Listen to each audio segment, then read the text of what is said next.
This is Chit Chat with EPS 95 pension information. Hello, చెప్పండి sir. Srinivasarao గారు, మీరు ఏ సంస్థలో పనిచేశారు? నేను ఏపీఎస్ఆర్టీసీలో ఫైనాన్స్ డిపార్ట్మెంట్ లో పనిచేశానండి. అసిస్టెంట్ మేనేజర్ గా 31 జూలై 2007 నాడు రిటైర్ అయ్యాను. నేను రిటైర్ అయ్యి 18 years అయిపోతుంది. ఓకే, చాలా సుదీర్ఘమైనటువంటి సర్వీస్ ఉంది మీకు. అవును సార్. ఇప్పుడు మీ వయసు ఎంత? ఇప్పుడు 76 అండి. 76 reaching 80s. yes, nearing 80s. Yeah.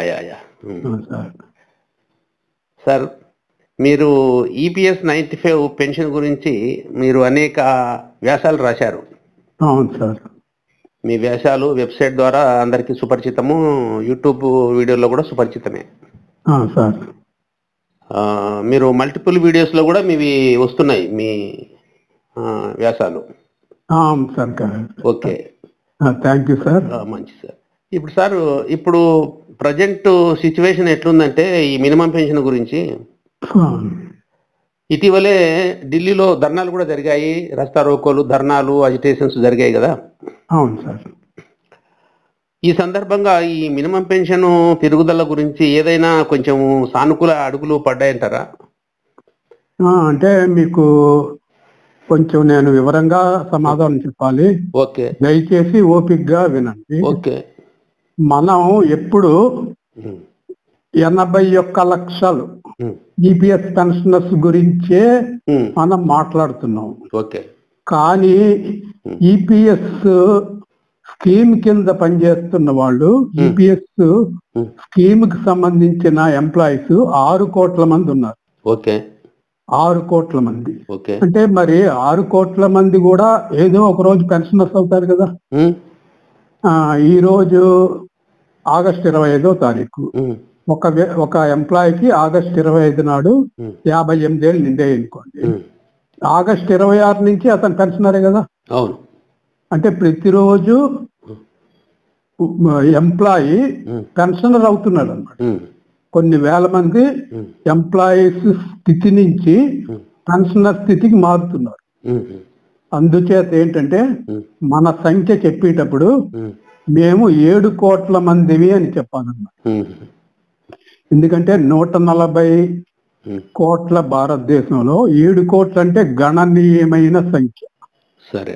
5% of the national population is covered by EPS 95 అని నాయకులకి, ప్రజలకి, విద్యావంతులకి అందరికీ తెలియాలన్నమాట.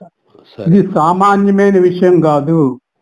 దేశ జనాభాలో 5% అంటే 7 కోట్ల మందికి చెందిన సమస్య అని ప్రతి ఒక్కరికి తెలియాలన్నమాట. ఎందుకంటే 7 కోట్ల మంది వివిధ రకాల సంస్థలలో అయితేనేమి అందరికి కూడా తెలియాలి. అవును. ఇంకొక విషయం ఏంటంటే ఆత్మ నిర్భర్ భారత్ అన్న విషయాన్ని మనం పదే పదే వింటున్నాం. ఆత్మ నిర్భర్ భారత్ వెనక ఉన్న చోదక శక్తి అంటే డ్రైవింగ్ ఫోర్స్ అంటారు హిందీలో, ఇంగ్లీష్ లో.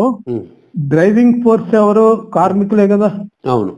ఇప్పుడు హెచ్ఏఎల్ విమానాలు తయారు చేస్తుంది, బిహెచ్ఏఎల్ ఎలక్ట్రికల్ ఎక్విప్మెంట్ తయారు చేస్తుంది. అలాగా రకరకాల పరిశ్రమలు. వైజాగ్ లో హిందుస్థాన్ షిప్ యార్డ్ షిప్లు తయారు చేస్తుంది. వీళ్ళందరూ ఈపీఎస్ 95 కింద వస్తారు. మరి వీళ్ళు ఈ ఆత్మ నిర్భర్ భారత్ వెనక ఉన్న చోదక శక్తి వీళ్ళందరూ ఈపీఎస్ 95 కిందే వస్తారు కదా. అవును. మరి ఆత్మ నిర్భర్ భారత్ అని పదే పదే మనం వింటున్న నినాదం అన్నమాట.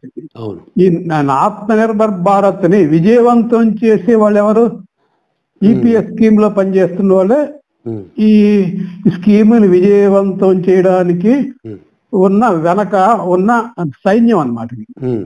మరి ఈ సైన్యాన్ని ఎందుకు పట్టించుకోవట్లేదు ప్రభుత్వం? అంటే ఈ సైన్యాన్ని పట్టించుకోవాలి కదా. ఆత్మ నిర్భర్ భారత్ అంటే ఏంటి? మనం త్వరలో 2-3 సంవత్సరాల్లో 3వ గొప్ప ఆర్థిక దేశంగా ప్రపంచంలో ఎదుగుతాము. 2047కి ఇంచుమించు మొదటి స్థానంలో ఉంటామని చెప్తున్నారు. ఈ గమ్యస్థానాల్ని సార్థకం చేసే వాళ్ళు ఎవరు? ఇండస్ట్రియల్ వర్కర్సే కదా. అవును. మరి ఈ ఇండస్ట్రియల్ వర్కర్స్ కి సంబంధించిన పెన్షన్ స్కీమ్ గురించి గత 30 ఏళ్లుగా ఏ విద్యావంతుడు కూడా ఎందుకు మాట్లాడుతున్నారు? ఇప్పుడు IAS officers, especially chief secretary లెవెల్లో రిటైర్ అయిన వాళ్ళు, డీజీపీ లెవెల్లో రిటైర్ అయిన వాళ్ళు, లేకపోతే జడ్జెస్ రిటైర్ అయిన వాళ్ళు, ఇదివరకులా కాకుండా ఇప్పుడు ఏదో ఒక యాక్టివిటీ టేకప్ చేస్తున్నారు. సపోజ్ ఒక డీజీపీ గారు ఉన్నారు, ఆయన బుద్ధుడు యొక్క అతను చెప్పిన ధర్మాలను వ్యాప్తి చేయడానికి అతను కృషి చేస్తున్నారు. ఇంకొక ఐఏఎస్ ఆఫీసర్ గారు ఉన్నారు, అతను డెమోక్రటిక్ రిఫార్మ్స్ ఏ విధంగా తీసుకురావాలి అని ఇంకొక ఆఫీసర్ ట్రై చేస్తున్నారు. ఇంకొక ఆఫీసర్ ఏం చేస్తున్నాడు, పల్లెటూరుకి వెళ్ళిపోయి కొత్త కొత్త వ్యవసాయ పద్ధతులు పెంచడం ఎలాగా అన్నట్టు చేస్తున్నాడు అన్నమాట. మరి వాళ్ళంతట వాళ్ళే రిటైర్ అయిపోయిన తర్వాత, లేకపోతే రిటైర్ అవ్వక ముందే పదవి విరమణ చేసి ప్రజాసేవలో దిగుతున్నారు. మరి మన గురించి ఎవడెందుకు దిగటం లేదు? ఎందుకంటే మన లీడర్లు ఎవరి దగ్గరికి వెళ్ళరు అన్నమాట. ఒక చీఫ్ సెక్రటరీ గారు ఉన్నారు హైదరాబాద్ లో, ఒక 10 మంది ఉన్నారు రిటైర్ అయిన వాళ్ళు. 10 మంది దగ్గరికి వెళ్ళి మా సమస్య ఇలాగుంది సార్, మీరు చీఫ్ సెక్రటరీగా పనిచేశారు. చీఫ్ సెక్రటరీ అంటే కేంద్ర కార్మిక శాఖలో సెక్రటరీతో సమానం. అంచేత మీరు మా స్కీమ్ గురించి మాట్లాడినా, మా స్కీమ్ లో జరుగుతున్న అన్యాయం గురించి మాట్లాడినా దానికి ఒక విలువ ఉంటుంది.